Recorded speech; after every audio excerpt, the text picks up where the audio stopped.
Bonjour, vous commencez à me connaître, j'aime bien découvrir des nouvelles techniques, tout ce qui peut m'apporter une petite nouveauté, j'essaye. Aujourd'hui c'est la colle forte d'ébéniste, un mélange de colle d'os et de colle de nerf.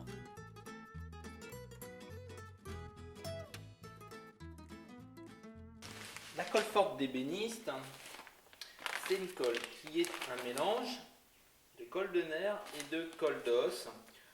Alors, on trouve entre un tiers et un quart de colle de nerf pour donc 2 tiers ou 3 quarts de colle d'os.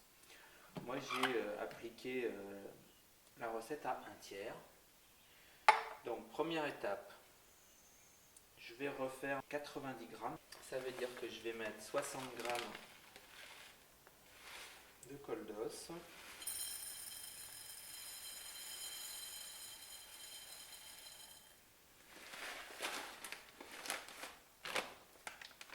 Et 30 grammes de colle de nerf.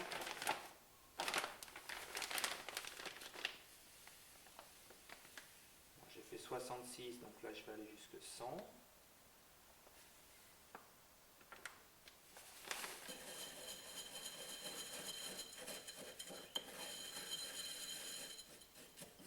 Et ensuite, je vais venir mettre à peu près 1 cm d'eau en plus par rapport au niveau.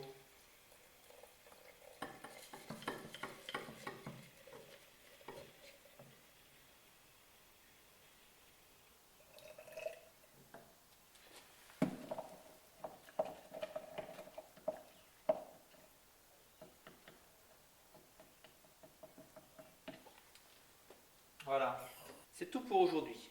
Là, l'eau va tranquillement ramollir les différentes paillettes de colle. Et demain matin, je vais commencer à la mettre à cuire ici. Ça, c'est un autocuiseur.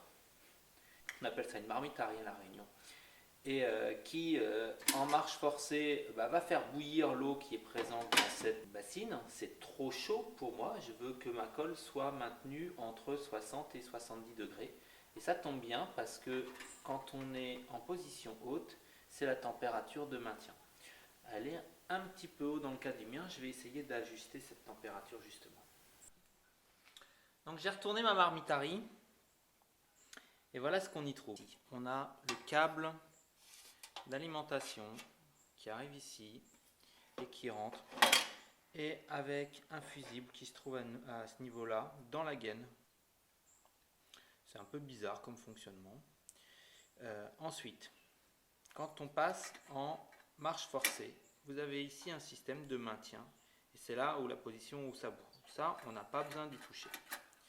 Ensuite, donc, quand on est comme ici, en position levée, c'est-à-dire dans la position maintien au chaud, vous avez ici un petit thermostat qui est en fait à base d'une bilame et qui donne la bonne température de maintien.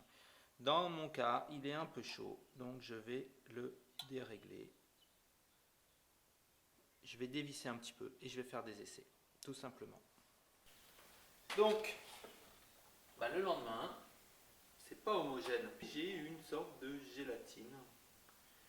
Je vais maintenant la faire cuire au bain-marie. J'ai mis de l'eau dans l'autocuiseur. Je vais y mettre la sonde de température.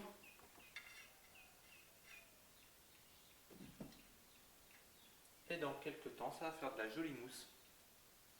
Donc voilà à quoi ça ressemble au bout de quelques heures de cuisson. Il y a une sorte d'écume qui s'est fait sur le dessus, alors que, hop là, la buée, on a une pâte homogène en dessous qui a à peu près la texture d'un miel liquide. Cette espèce d'écume là dessous, j'ai lu différentes choses. J'ai pu lire qu'on la retire, on la jette. J'ai pu lire que, attention, on ne l'utilise pas pour la colle. Par contre, ça permet à la colle de se conserver un peu plus longtemps en faisant une croûte sur le dessus. Bref, j'en sais rien.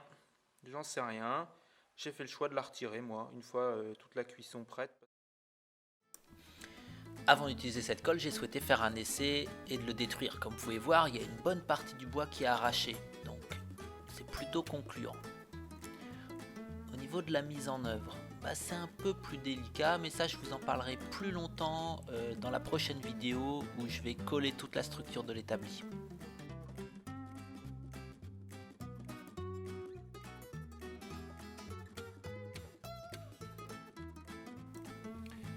En attendant, si cette vidéo vous a plu, n'hésitez pas à la partager, à mettre un petit j'aime, ça fait toujours plaisir, et un petit commentaire s'il y a des choses qui vous ont dérangé.